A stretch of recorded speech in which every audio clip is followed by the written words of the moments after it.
Pemirsa Jawa Pos TV, jumpa lagi dengan saya dalam Jateng Talk. Perbincangan tentang masalah-masalah aktual dengan tokoh-tokoh di Jawa Tengah. Kali ini pemirsa saya ajak untuk melihat NU di Jawa Tengah di bawah kepemimpinan Gus Rozzin akan lari ke mana. Bersama saya sudah hadir Kiai Haji Abdul Ghaffar Rozzin atau yang biasa dipanggil Gus Rozzin. Beliau akan dilantik bersama pengurus lainnya pada tanggal 3 Agustus yang akan datang setelah melalui pemilihan pada bulan Maret yang lalu pada di Pekalongan, pada konferensi wilayah di Pekalongan. Gus Rozzin, apa kabar Gus? Baik Pak Bayhaqi, terima kasih. Sehat Gus? Sehat, alhamdulillah. Doa Pak Bayhaqi. Rupanya di tahun politik ini NU juga punya gawe besar juga. Benar sekali. Kesibukannya juga luar biasa. Benar sekali. Ya. Dan umatnya juga tidak kalah banyaknya dengan umat politik juga. Karena umat NU ya Gus. Betul, betul. Iya. Gus Rozzin itu dilantik tanggal 3 Agustus nanti bersama para pengurus yang lain. Padahal pemilihannya itu kan sudah pada bulan Maret. Iya. Itu lama sekali itu, kenapa Gus? Betul. Yang pertama karena memang di NU itu prosesnya panjang. Ya. Ya, tidak seperti proses di negara misalnya. Ya. Di NU itu setelah terpilih kemudian ada formatur. Ya. Ada kelengkapan formatur. Ya. Ada proses administrasi. Ya. Kebetulan yang kemarin setelah konferensi itu ada Ramadan, ada Lebaran, proses belum selesai ada haji. Ya. Ya, tapi tidak menghalangi kami untuk bekerja lebih dulu. Oh ya. Karena pelantikan itu sifatnya adalah formalitas dan secara simbolis itu kita memulai kerja, tetapi secara de facto PWNU Jawa Tengah sudah bekerja sebelumnya. Nah, Gus Rozzin ini nanti akan berdampingan dengan Bapak Ahmad Fathur Rahman sebagai sekretaris dan sudah dibentuk panitia lengkap ya Gus. Bocoran yang kami terima itu pengurus PBNU Jawa Tengah sekarang ini muda-muda sekali. Gus Rozzin ini sendiri itu lahir pada bulan Maret tahun 1976 kalau tidak salah. Juli dan ulang tahunnya kemarin. Selamat terima kasih gitu ya. Panjang umur, ya, barokah. Ya, berkurang umurnya berarti. Ya. Dengan pengurus yang muda-muda itu dan Gus Rozzin ini sendiri sosok yang masih muda. Nah, nanti kira-kira PBNU Jawa Tengah atau NU Jawa Tengah ini akan seperti apa, Gus? Ya, harapannya kabinet ini itu menjadi kabinet yang dinamis dan progresif. Ya. Komposisi kepengurusan tentu Suriah harus yang sepuh-sepuh, yang senior. Di Utan Vidya sendiri juga ada yang sepuh juga. Saya kira kalau di NU kombinasi antara yang ngegas dan yang ngerem itu harus ada semua. Seimbang. Yang memberikan pertimbangan-pertimbangan karena NU itu banyak, umatnya juga ada di mana-mana. Yang memberikan pertimbangan-pertimbangan yang sifatnya kalau di Jawa Tengah namanya pikiran tua, itu harus ada. Ya, namun demikian memang kami didominasi oleh kawan-kawan muda. Kita di dalam kepengurusan ini ada banyak kader-kader Ansor, baik yang sudah menjadi pengurus Ansor beberapa tahun yang lalu maupun yang akan selesai atau yang baru saja selesai, sehingga kaderisasi DNU itu bisa berurutan. Tapi ada yang menarik Pak Bayhaqi. Apa itu? Yang Gus? mungkin sepanjang pengetahuan saya baru kita lakukan. Yaitu kita membuat rekrutmen terbuka untuk NU. Jadi kepengurusan Tanfidiyah, terutama di lembaga, itu ya terutama memang kita dari awal kita menyaring yang bisa kita saring, yang dimiliki oleh radar kita sendiri. Gitu, ya. Terus yang kedua, kita membuka open recruitment. NU Jawa Tengah mengundang berkhidmah, voluntary. Ya, voluntary. Siapa sih kita? Karena kita yakin bahwa ada banyak orang yang ingin masuk NU, ingin aktif di NU, atau keluarganya dulu NU, ya dia ingin balik ke NU, belum tahu pintunya di mana. Nah, ini kita bikin open recruitment dan ternyata in total semuanya itu peminatnya banyak sekali. Ya, ada 600. Di semua posisi? Di bidang pendidikan ada, terutama yang banyak memang di bidang pendidikan, di bidang kesehatan ada, di bidang pertanian ada, ekonomi ada, teknologi juga ada. Ya, jadi ini kita mencoba satu mekanisme baru, yang ini kita uji cobakan dan kemudian nanti kita evaluasi bersama-sama apakah metode ini efektif untuk menjadi daya dorong kerja NU. Luar biasa. Gus Rodzin ini pikirannya terbuka dan sangat modern. Beliau adalah putra sesepuh NU, saya kira Kiai Haji Sahal Mahfud dari Pati, dan sekarang juga sudah mendirikan pondok pesantren di sana, Institut Pesantren Matoliul Falah itu di Pati. Itu nanti akan mengekspresikan apa yang sudah diamanatkan oleh undang-undang pesantren juga gitu, dan akan menjadi percontohan gitu. Dan saya kira di NU ini memang banyak gagasan-gagasan Gus Rodzin yang akan dijalankan selama kepengurusan beliau nanti. Nah, program-programnya itu apa saja, Gus? Intinya? Di NU itu kita punya 18 lembaga. Ya, banyak sekali. Tentu kita akan urutkan berdasarkan prioritas. Yang paling urgent, itu yang mana. Semuanya penting, tetapi harus ada prioritas. Kita ingin setelah kita beberapa tahun lalu mengalami COVID yang luar biasa begitu, kita ingin warga NU bisa lebih mudah untuk mengakses fasilitas kesehatan. Jadi kita ingin ada vaskes-vaskes baru yang ada mendekati klaster-klaster Nahdlatul Ulama. Ya, begitu di level MWC. MWC itu NU di tingkat kecamatan. Betul. Begitu. Nah, apa nanti akan ada target di setiap kecamatan, misalnya harus ada vaskesnya, klinik misalnya, dan lain sebagainya? Untuk menentukan target itu kan tidak sederhana sebetulnya. Kita harus menghitung resources yang kita miliki, kita harus menghitung potensi juga. Nanti itu akan ditentukan di dalam musyawarah kerja PWNU Jateng pada tanggal 24 Agustus. Detailnya bagaimana itu nanti akan tersampaikan setelah Muskerwil. Persoalan-persoalan di NU yang sekarang ini sudah terekam oleh Gus Rodzin itu apa saja, Gus? Pendidikan. Pendidikan. Secara nasional kita tahu bahwa PISA kita itu masih berada di bagian buntut. Dari sekian puluh ini itu urutan itu. Nah, saya ingin PWNU Jawa Tengah itu mempunyai andil. Bagaimana sekolah-sekolah NU yang jumlahnya 4.000 lebih di seluruh Jawa Tengah itu bisa mendorong peningkatan PISA secara nasional. Setidaknya dimulai dari Jawa Tengah lah. Begitu. Selain itu sekolah-sekolah kita yang bagus-bagus itu kita coba untuk kita carikan sister schools, sehingga bisa menjadi sekolah-sekolah favorit begitu, dan murah tapi bagus. Nggak murah-murah banget lah. Tapi murah tapi bagus. Guru-gurunya bisa berbahasa Inggris, mulai IT itu menjadi sangat penting.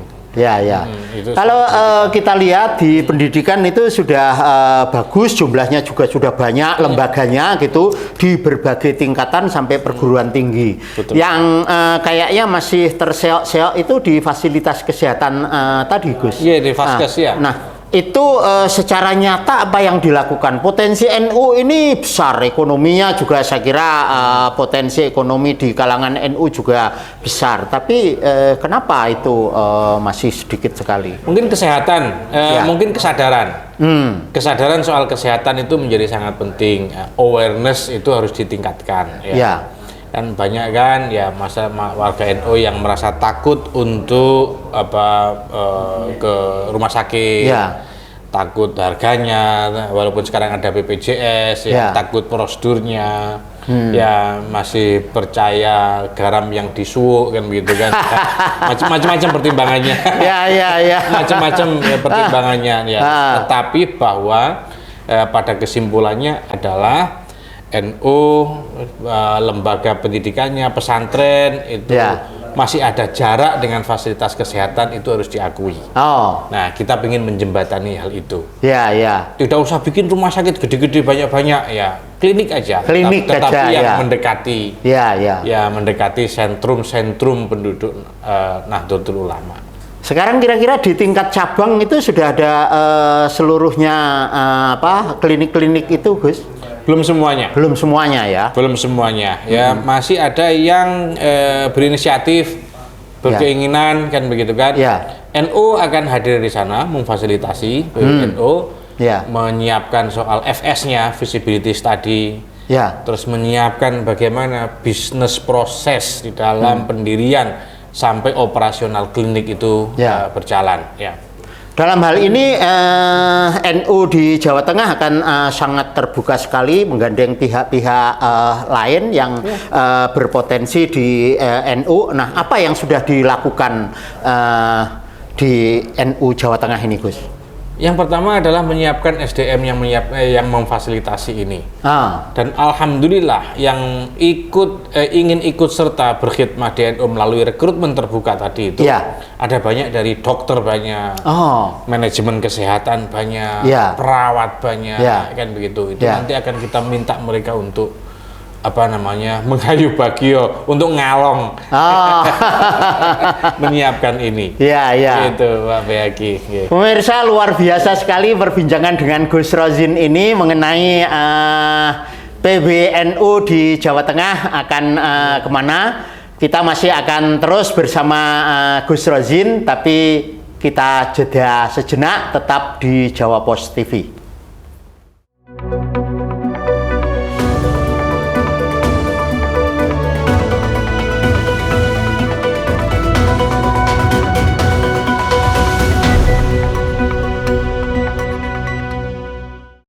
Mutiara Islam, tayangan religi membahas berbagai persoalan kehidupan di masyarakat dengan kajian dari sudut pandangan Islam. Apa yang bisa kita petik dari perjalanan Rasulullah? Kisah seperti ini tidak bisa lepas dari bagaimana Allah punya skenario. Bersama narasumber dan ustadz yang ahli di bidangnya. Saksikan Mutiara Islam setiap hari pukul 5 pagi hanya di Jawa Pos TV.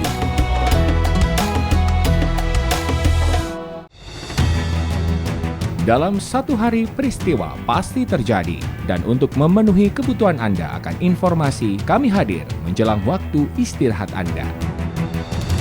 Mantan Ketua Komisi Pemberantasan Korupsi selesai menjalani pemeriksaan sebagai tersangka terkait kasus dugaan pemerasan terhadap mantan Menteri Pertanian Syahrul Yassin Limpo. Update malam setiap hari pukul 21.30 waktu Indonesia Barat di Jawa Pos TV. Deretan video lucu dan unik dari netizen yang viral di media sosial bakal bikin harimu lebih asik dan menarik.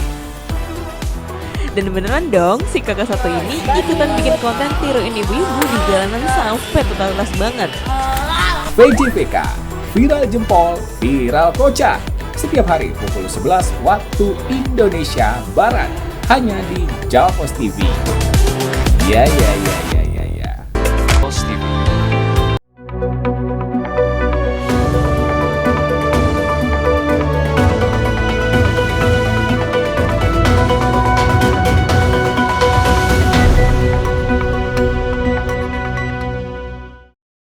Pemirsa Jawa Pos TV, kita lanjutkan kembali perbincangan dengan Kiai Haji Abdul Ghaffar Razzin yang biasa disebut Gus Rozin, Ketua PBNU Jawa Tengah yang akan dilantik pada tanggal 3 Agustus nanti bersama para pengurus lainnya. Gus Rozin itu dari sekian banyak program yang telah disusun dan akan dijalankan oleh pengurus yang ada sekarang, fokus kira-kira nanti akan kemana? Karena banyaknya program tentu saja itu kan harus ada fokus-fokus tertentu. Dalam masalah hukum misalnya itu kabarnya NU juga akan masuk ke sana dalam rangka itu juga memasukkan kepentingan NU kepada warganya gitu yang jumlahnya sangat besar. Ya, ada satu kata kunci yang mungkin bisa menjadi pintu masuk untuk semuanya. Fokus ini yaitu pemberdayaan. Kita ingin NU ini hadir memberdayakan Nahdien, memberdayakan jamiahnya, memberdayakan organisasinya. Saya kira satu hal penting yang menjadi fokus adalah soal hukum. Hukum ini juga terbagi-bagi soal lingkungan misalnya, kita ingin hadir lebih karena PBNU itu adalah tagline-nya adalah merawat jagat, kan begitu kan? Jagat itu juga alam juga. Maka kita breakdown itu kepada rencana-rencana yang lebih rinci, relevansinya dengan Jawa Tengah, dikontekstualisasikan dengan kondisi di Jawa Tengah. Oleh karena itu soal-soal lingkungan itu menjadi perhatian kami. Ya, kerusakan lingkungan, pengabaian terhadap lingkungan, dampak-dampak industri terhadap lingkungan dan seterusnya dan sebagainya. Termasuk dalam hal ini soal pengelolaan sampah. Kita mulai dari lembaga-lembaga NU sendiri. Nah, itu menjadi perhatian kami. Itu soal lingkungan. Hukum tentu ada banyak ada aspek lagi. Misalnya kita juga melihat bahwa sekarang ini banyak industri padat karya yang berada di sepanjang Pantura, mulai Batang sampai Rembang. Iya kan? Dan gede-gede. Itu kan buruhnya banyak orang NU. Nah, NU juga harus hadir untuk mendampingi mereka, mengadvokasi mereka, memahami hak-haknya. Juga bagaimana NU memastikan agar kawan-kawan ini, para warga NU ini bisa di dalam bekerja itu bisa betul-betul sejahtera. Begitu. Luar biasa ini, dia akan menjangkau para pekerja yang ada di pabrik-pabrik itu. Selama ini bagaimana, Gus? Selama ini sudah ada, tetapi mungkin kebutuhannya belum semasif sekarang. Karena mungkin yang lalu-lalu itu kan jumlah pabrik belum sedemikian besar. KITB kemarin kan habis diresmikan dan akan menyusul banyak industri besar yang ada di situ. Belum kita menghitung daerah Jepara, daerah Pati dan Demak dan sebagainya. Begitu. Termasuk juga mungkin kita juga mempertimbangkan agar bahwa warga Nahdien yang beraktivitas di sana itu entah bagaimana mereka punya target bisa mentas begitu bisa berentrepreneur pada suatu saat kan begitu. Tentu kita, dalam program ekonomi sendiri itu nanti seperti apa yang akan dilakukan oleh PBNU Jawa Tengah, Gus? Angkatan kerja kita banyak sekali. Angkatan kerja di NU itu banyak sekali. Yang sudah dilakukan LP Ma'arif misalnya itu misalnya bekerjasama melakukan pelatihan-pelatihan, pemagangan untuk adik-adik kita yang baru lulus, yang newly skilled itu ke Jepang. Ini mungkin ini akan kita perbanyak klaster-klaster semacam ini untuk angkatan kerja yang yang terbanyak. Tetapi kita juga akan menyiapkan yang selevel manajer, selevel yang lain kan begitu kan ada levelingnya. Tidak hanya di level level yang paling banyak, tetapi juga ada di level yang di atasnya. Begitu. Secara umum banyak orang yang melihat misalnya dari sisi ekonomi meskipun potensinya besar, tapi kan di NU belum terkelola dengan baik. Persoalan yang terjadi itu seperti apa sih, Gus? Nah, memang melihat NU itu perlu kacamata khusus. Iya. Karena dari lahirnya Ya. NU itu sudah bottom up. Iya, iya. Orangnya ada dulu. Ya. Organisasinya Belakangan. ada kemudian. Iya. Iya begitu kan ya. Jadi NU itu memang tidak bisa dibayangkan sangat instruksional, maksudnya begitu, instruksional begitu. Oleh karena itu memang pelibatan komunikasi secara bottom up itu mutlak kalau di NU. Begitu. Termasuk kita harus tepat juga menganalisis kebutuhan orang NU. Nah, pendekatan yang top down itu jarang sekali berhasil di PWNU. Nah, strategi inilah yang akan kita lakukan. Ya, bagaimana kemudian kita menyerap kebutuhan masing-masing daerah di PCNU itu, sehingga potensi itu tergarap semuanya. Pak Bayaki, di Jawa Tengah itu ada 18 juta orang yang mengaku NU. Banyak sekali ya. Kita punya 5.600 pesantren di NU. Nah, artinya itu kan baru di sosial dan jumlah warga, pendidikan. Semestinya secara logis itu kan potensi ekonominya juga besar. Maka itu yang harus kita gali. Begitu. Dan potensi itu di daerah masing-masing itu berbeda-beda. Mulai yang di atas sana, Temanggung, Dieng, gitu, sampai yang di pesisir. Misalnya di soal pesisir, kalau kita melihat dari Brebes, Losari, Brebes sana sampai Sarang, itu kan orang NU semuanya itu. Nelayan. Nelayannya, kita fokusnya di nelayan. Luar biasa pemikiran Gus Rozzin ini. Ada lagi seperti yang di awal tadi saya sebutkan, Gus, ketersinggungan Nahdlatul Ulama dengan politik yang belakangan ini juga menjadi perbincangan yang hangat, tarik menarik, kepentingan sana sini, pemikiran sana sini. Nanti di Jawa Tengah akan seperti apa, Gus? Ini pertanyaan yang gampang tapi sulit karena ini menjelang pilkada. Jadi pada prinsipnya NU secara kelembagaan tidak terlibat politik praktis. Pada prinsipnya demikian. Jadi secara struktural nanti NU itu tidak akan terlibat di dalam percaturan pemilu maupun pilkada yang akan datang ini.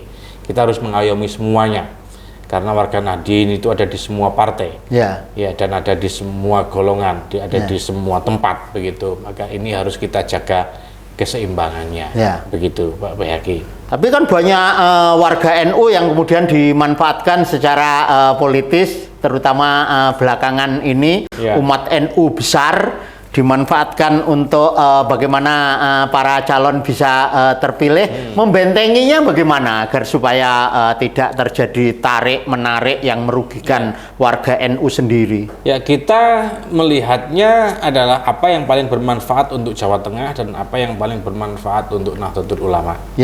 Begitu. Sampai saat ini kita masih membaca, membaca perkembangan yang tampaknya belum final. Sudah setengah final tapi belum. Jadi sampai saat ini NU belum bersikap. Dan mungkin kalau kalau situasinya kondusif NU tidak bersikap. Namun demikian, apabila dibutuhkan, apabila banyak pertanyaan dan sudah mulai 1-2 muncul, meminta pertanyaan kepada NU. Nah, mungkin nanti NU akan memberikan pertimbangan, memberikan pertimbangan tertentu pada saatnya. Sekali lagi, jika diperlukan. Gitu.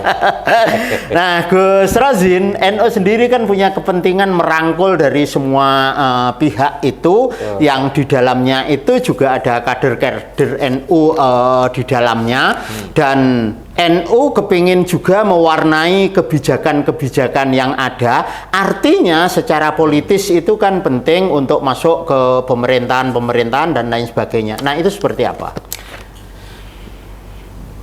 kebijakan untuk warga NU Ya. itu yang perlu dikawal. Ya. Ya, mengawalnya melalui berbagai pintu. Ya. Pintu termudah memang jika NU mempunyai perwakilan di eksekutif. Ya. Ya. Tetapi itu bukan satu-satunya. Ya. Ya. Artinya dalam hal ini saya ingin mengatakan bahwa NU bisa di mana saja. Ya. Bisa masuk di dalam eksekutif, tidak juga tidak apa-apa. Tidak mengurangi nilai dari Nahdlatul Ulama. Tetapi ingat bahwa NU itu sangat besar sehingga bisa menentukan. Begitu kira-kira. Ya, ya. Jadi tetap memisahkan antara politik dengan betul, itu betul, ya. Jadi tetap mandiri gitu. Tetap mandiri. Ya. NU itu harus mandiri dalam 3 hal. Ya. Tradisinya harus tetap mandiri. Politiknya juga harus tetap mandiri. Ya. Dan tentu saja ekonominya juga harus mandiri. Mandiri. Itu yang akan dijalankan, akan digarap oleh PBNU Jawa Tengah sekarang ini, Gus. Insya Allah. Doakan. Ya, ya. Teman-teman muda ini yang akan menjalankan itu. Semoga saja. Oke. Bagaimanapun ini memulai Pak Bayhaqi. Ya, ya. Tentu tidak pada kenyataannya, realitasnya nanti tentu tidak semudah yang dibicarakan. Ya, ya. Nah, Gus, yang terakhir itu tentu saja NU ini akan di Jawa Tengah akan terus berkembang, memperbaiki program-programnya. Apa sih perbedaan dari pengurus yang lalu dengan pengurus yang sekarang ini dari sisi programnya, Gus? Kami kemarin membuat semacam tim transisi, Pak Bayhaqi. Ya, ya. Ya, tim transisi itu kita menyerap program-program bahkan orang-orang yang potensial, yang aktif pada periode sebelumnya. Ya. Jadi continuity ini terjaga. Kita tidak mulai dari nol. Ya, tetapi apa yang baik-baik kemarin itu ya kita kembangkan kan begitu. Tidak hanya programnya, orangnya juga masih ada. Begitu. Jadi kita tidak membuat NU kemarin begini, NU sekarang begini. Saya kira NU itu harus membangun keberlanjutan. Harapannya juga demikian. Ketika periode saya berakhir juga yang baik-baik dilanjutkan juga. Ya begitu. Dan tentu selain dari itu, tentu kita juga melaksanakan amanah yang diberikan oleh PBNU. Begitu. Pemirsa, menarik sekali perbincangan dengan Gus Rozzin ini, tapi karena waktu, saya mengucapkan terima kasih kepada Gus Rozzin dan sekali lagi selamat untuk menjalankan tugas sebagai Ketua PBNU Jawa Tengah. Semoga berhasil. Minta doa selalu dari kawan-kawan Pak Bayhaqi khususnya. Siap, luar biasa pokoknya. Pemirsa, demikian perbincangan kami dengan Gus Rozzin yang disampaikan tadi sangat filosofis, konseptual, dan strategis untuk menjadikan NU di Jawa Tengah lebih baik. Saya Bayhaqi, sampai jumpa.